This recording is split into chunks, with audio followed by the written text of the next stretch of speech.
Chapter 2. Key concepts of urban economics. 1. 6 key concepts from microeconomics. 6 key concepts from microeconomics provide a foundation for urban economics. 1. Opportunity cost. 2. Marginal principle. 3. Nash equilibrium. 4. Comparative statics. 5. Pareto efficiency. 6. Self-reinforcing changes. The first 5 concepts are employed in many other fields in economics, while the concept pertains to urban economics and a few other fields in economics. 2. 1. Opportunity cost. Economic cost is opportunity cost. The opportunity cost is what you sacrifice to get something. The opportunity cost of a resource is its value in its next best use. Economic cost can be divided into 2 types. Explicit cost that involves an explicit monetary payment for an input. Implicit cost is the opportunity cost of inputs that are not subject to an explicit monetary payment. There are 2 types of implicit cost. Opportunity cost of an entrepreneur's time. Opportunity cost of an entrepreneur's funds. Economic cost is opportunity cost. The opportunity cost of something is what you sacrifice to get it. More precisely, the opportunity cost of using a resource is the value of that resource in its next best use. For example, the opportunity cost of reading this chapter is the value of your time in its next best use, such as earning money, playing sports, or studying another subject. 3. 1. Opportunity cost. In the example of building a skyscraper, what would be the opportunity cost of the entrepreneur's funds? What would be the opportunity cost of the entrepreneur's time? 1. Opportunity cost. Examples: urban environment. Opportunity cost of travel time is value of time in next best use. Opportunity cost of housing is value of capital as factory or school. Opportunity cost of open space is value of developed land. Opportunity cost of a light rail system is bus fleet. Opportunity cost of prison time is foregone production. Opportunity cost of prison facility is value of capital and other use. 2. Marginal principle.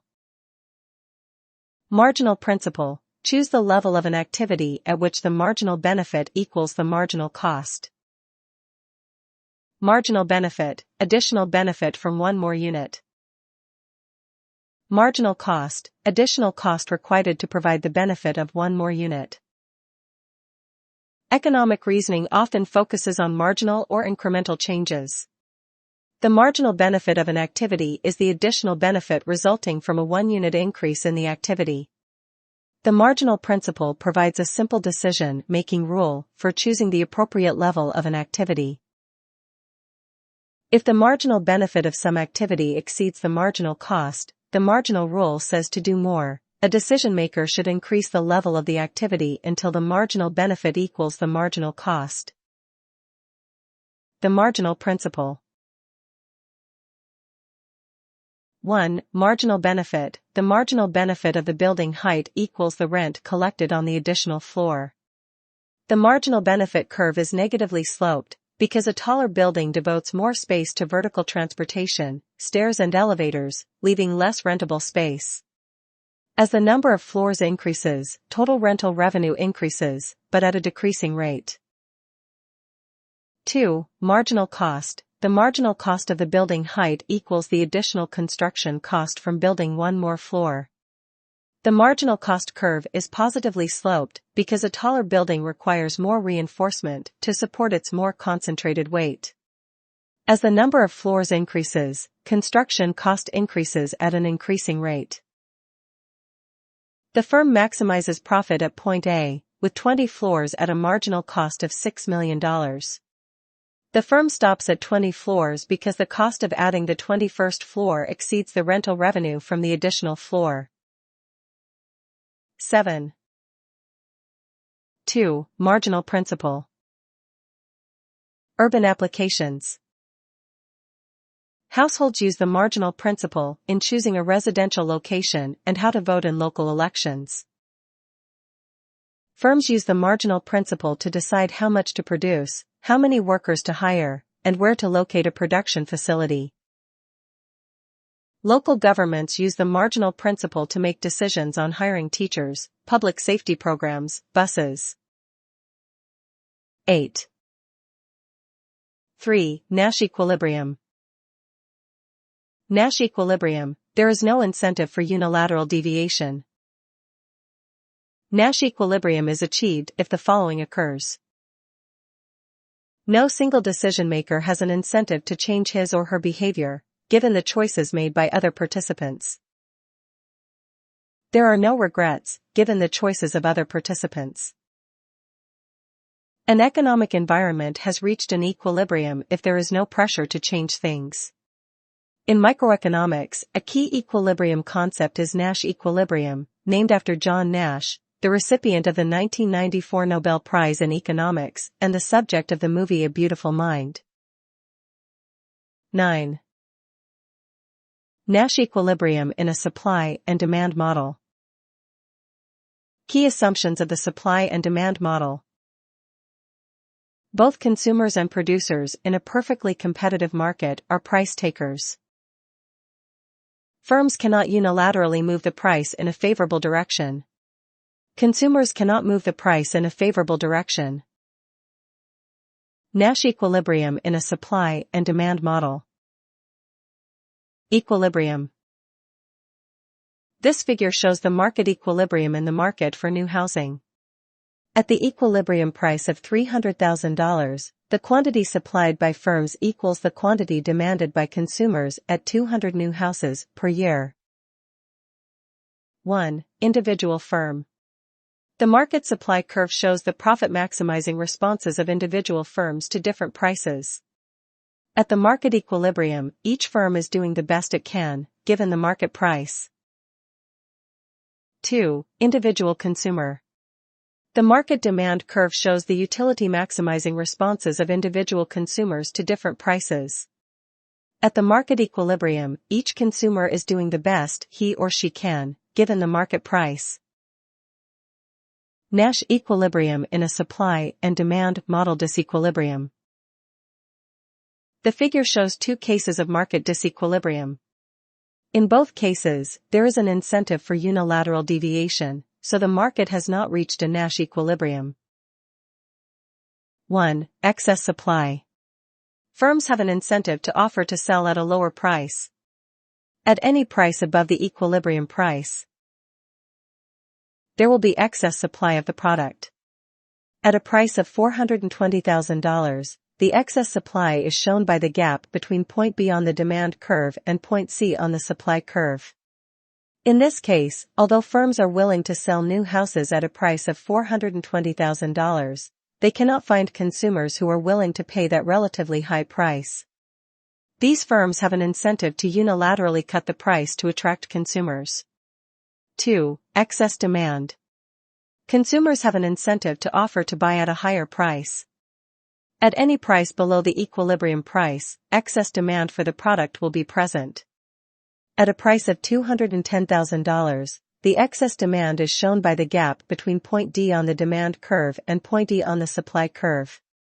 In this case, consumers are willing to buy new houses at the relatively low price, but cannot find a firm to build at that price.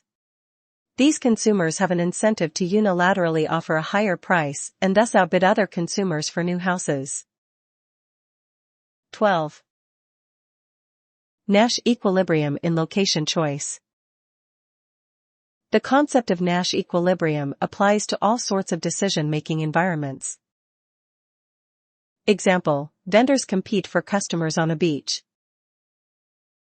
Two vendors sell vanilla ice cream along a beach that is 11 blocks long. Consumers are uniformly distributed along the beach, with one customer on each block.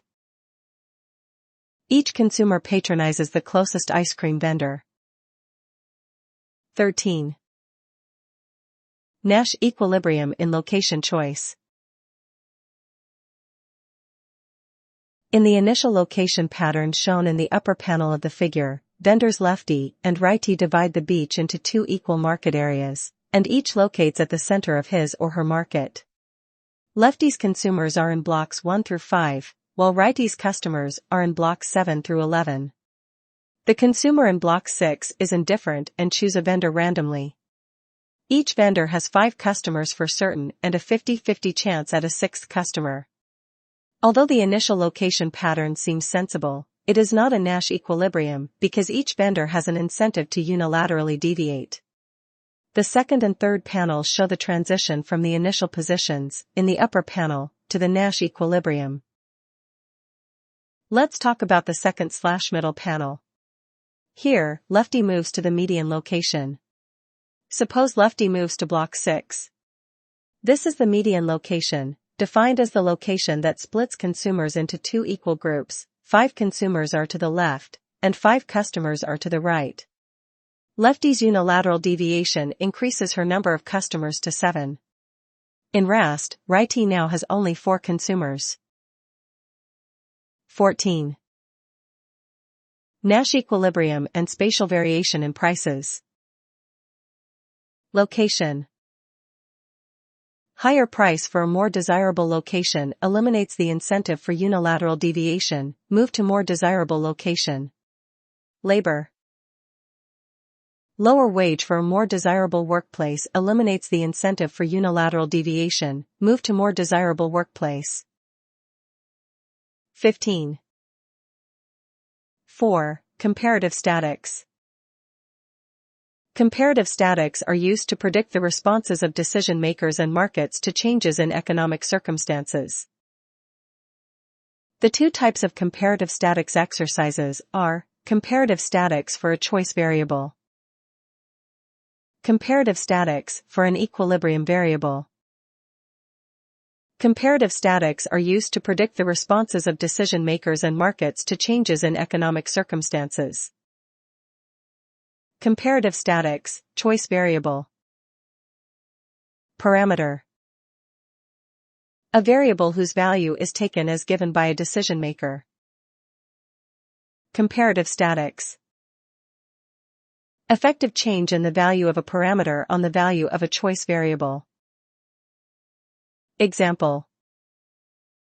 Increase in the price of steel, a parameter to the builder, decreases the profit maximizing building height, the choice variable. 17. Comparative statics, choice variable. This figure illustrates the comparative statics for a choice variable. On the x-axis is the building height in floors, the choice variable, and on the y-axis is the price of steel in dollars, a parameter to the builder. The graph illustrates the effects of a change in the price of steel on building height. An increase in the price of steel decreases the profit maximizing building height. 1. Initial steel price. The marginal principle is satisfied at point A, where the marginal cost curve intersects the marginal benefit curve. The profit maximizing height is 20 floors. 2. Lower steel price. A decrease in the price of steel decreases the marginal cost of building, shifting the marginal cost curve downward. The marginal principle is satisfied at point B, so the profit maximizing height increases to 24 floors. The decrease in marginal cost means that for floors 21 through 24, the marginal benefit is now greater than or equal to the marginal cost. The comparative statics exercise demonstrates a negative relationship between the price of steel, a parameter, and building height, a choice variable. 18. Comparative statics, choice variable. The urban economy provides many opportunities to do comparative statics for choice variables. Other urban comparative statics exercises include transport cost and firm location. Transit service and transit ridership. Change in neighbors and household location. The urban economy provides many opportunities to do comparative statics for choice variables. For firm location choices, we can explore the effects of changes in transport costs on the profit-maximizing location. For commuters' modal choice, we can explore the effects of more frequent mass transit service on transit ridership. For household location choices, we can explore the effect of a change in the number of low-income households on the neighborhood choices of high-income households.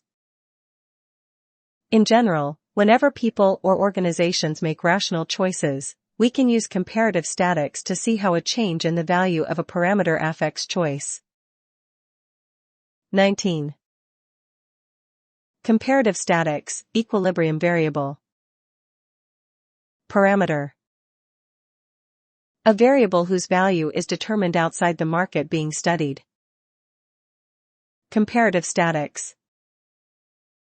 The effect of a change in the value of a parameter on the value of an equilibrium variable. Example. Increase in price of fertilizer, parameter for apple market, increases equilibrium price of apples. 20. Comparative statics, change in supply.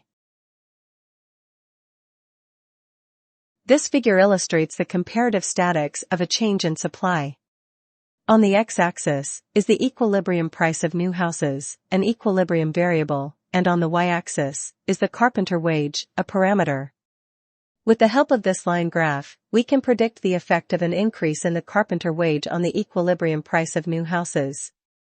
This figure shows that an increase in the carpenter wage increases the marginal cost of production, and the increase in the marginal cost of production shifts the market supply curve upward. Thus, an increase in the carpenter wage increases the equilibrium price of houses, and decreases the equilibrium quantity of houses. 1. Initial equilibrium, point A. The wage is relatively low, generating an equilibrium house price of $300,000. 2. New equilibrium, point B. An increase in the carpenter wage increases the cost of producing houses, shifting the supply curve upward. The equilibrium price of houses increases to $340,000, and the equilibrium quantity decreases from 200 to 150. This comparative statics exercise demonstrates the positive relationship between the carpenter wage, a parameter, and the price of houses, an equilibrium variable. 21. Comparative statics, change in demand. This figure illustrates the effect of a change in the value of a demand-side parameter on the market equilibrium. On the x-axis is the equilibrium price of new houses, an equilibrium variable, and on the y-axis is the carpenter wage, a parameter. This figure shows the effects of an increase in a city's population. Increase in population increases housing demand, shifting market demand curve to right. Initial equilibrium, point A. The equilibrium price of $300,000 and the equilibrium quantity is 200 houses. New equilibrium, point B. An increase in the city's population increases the demand for new housing, shifting the demand curve to the right. The equilibrium price increases to $340,000 and the equilibrium quantity increases to 250 houses. This comparative statics exercise demonstrates the positive relationship between city population, a parameter, and the price of housing, an equilibrium variable. 22. Comparative statics, equilibrium variable. The urban economy provides many opportunities to do comparative statics for market equilibria. Other urban comparative statics exercises include labor demand and wage, land policy and price of land, congestion tax and traffic volume. The urban economy provides many opportunities to do comparative statics for market equilibria. In the urban labor market, we can predict the effects of a change in labor demand on the equilibrium wage and equilibrium employment. In the urban land market, we can predict the effects of changes in public policy on land prices and land use patterns. In the urban transportation sector, we can predict the effects of a congestion tax on the equilibrium number of drivers and transit riders. For any market equilibrium, we can use comparative statics to predict the effect of a change in the value of a parameter on the market equilibrium. 23. 5. Pareto efficiency. Pareto efficiency is an economic state where resources are allocated in the most efficient manner. It is obtained when a distribution strategy exists where one party's situation cannot be improved without making another party's situation worse. Pareto improvement entails a reallocation of resources that makes at least one person better off without making anyone worse off. An allocation is Pareto inefficient if there is a Pareto improvement. An allocation is Pareto efficient, there is no Pareto improvement. The notion of economic efficiency is embodied in the concept of Pareto efficiency, named after Italian economist Vilfredo Pareto. Pareto efficiency is an economic state where resources are allocated in the most efficient manner. It is obtained when a distribution strategy exists where one party's situation cannot be improved without making another party's situation worse. 24. Pareto efficiency, island economy. In this example, an island economy has 12 coconuts to divide between two people, Abe and B. Every allocation of the coconuts between the two people is Pareto efficient because any reallocation of coconuts makes one person better off at the expense of the other. Starting at point B, we can make Abe better off by giving him his first coconut, but only by taking a coconut from B and making her worse off. Similarly, starting at point C, Abe could go from 3 to 4 coconuts, but only if B goes from 9 to 8 coconuts. Each allocation is Pareto efficient because any change harms someone. This simple example highlights the distinction between economic efficiency and equity or fairness. A 50-50 split of the coconuts may be appealing for reasons of equity or fairness, but an equal division is one of many efficient allocations. In a real economy, there are many efficient allocations of resources and goods across consumers, and reasonable people can disagree about which efficient allocation is the most equitable. 25. Market equilibrium and Pareto efficiency. Market equilibrium is Pareto efficient when 4 conditions are satisfied. 1. Firms do not set prices, but instead take the market price as given. 2. All the costs of production are incurred by firms. 3. No external party benefits in consumption, and 4. There is perfect information for consumers and producers. Consumers are informed about product characteristics. Producers are informed about cost of serving customers. 26. Pareto inefficiency in the urban economy. In an urban economy, the second efficiency condition, no external cost, is sometimes violated, generating Pareto inefficient allocations. In the example of air pollution caused by 1 ton of sulfur dioxide, health costs of $500 could be avoided at an abatement cost of $100. Pareto improvement could be achieved by splitting the difference to make both parties better off by $200. 27. Pareto inefficiency in the urban economy. In an urban economy, the second efficiency condition, no external cost, is sometimes violated, generating Pareto inefficient allocations. In the example of congestion caused by a marginal driver slowing traffic on the highway. External cost, congestion from marginal driver's use of road. Each of 100 drivers bears additional time cost of 7 cents. Value of trip equals $2. Drivers pay $3.03 to keep marginal driver off-road. External benefit, public goods and firm clustering. 28. 6. Self-reinforcing changes. The typical market analysis in microeconomics involves markets subject to self-limiting changes in market conditions. Case of self-limiting changes leading to non-extreme outcomes include: increase in demand causes excess demand, increasing price. Increase in price decreases excess demand as quantity demanded increases and quantity supplied increases. New equilibrium, quantity between initial and new, before the change in P. The typical market analysis in microeconomics involves markets subject to self-limiting changes in market conditions.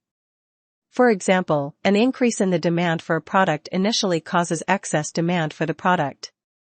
The resulting increase in price eliminates excess demand by increasing the quantity supplied and decreasing the quantity demanded. This is a self-limiting change because a change in one direction, excess demand, triggers changes in the opposite direction. The price continues to increase until excess demand is eliminated. Similarly, an increase in supply causes excess supply, and the price continues to decrease until excess supply is eliminated. 29. Self-reinforcing changes, auto-row. This figure illustrates the effects of self-reinforcing changes by considering the location of automobile sellers. Suppose 4 sellers are initially distributed uniformly throughout a city and earn the same profit. Panel A, we see small profit rectangles. If one seller moves to a location next to another seller, what happens next? Panel B, auto consumers compare brands before buying. The two-firm cluster will facilitate comparison shopping, so the number of car shoppers at location 1 will more than double. The profit per firm increases, as indicated by the larger profit rectangles for firms in the cluster. Panel C, the higher profit in the cluster attracts a third firm, causing a disproportionate increase in the number of shoppers, a result of enhanced comparison shopping. The cluster profit increases, increasing the profit gap between a firm in the cluster and the isolated firm at location 10. Panel D, the fourth firm joins other firms in the cluster, causing a disproportionate increase in the number of shoppers and an increase in profit per firm. 30. Self-reinforcing changes, other examples. Other examples of self-reinforcing effects in urban area include: clustering of artists to promote exposure and decrease costs. Clustering of consumers to consume products with low per capita demand. Clustering of like-minded people, residential segregation. Self-reinforcing changes also occur in the location decisions of people. The cluster of artists in one city may attract other artists from the region, causing a concentration of artistic production in one city. Self-reinforcing effects in production generate large clusters of employment in cities. In addition, self-reinforcing effects in consumption generate large clusters of consumer activities in large cities. In the residential environment, self-reinforcing effects generate substantial segregation with respect to income, education, and race. 31.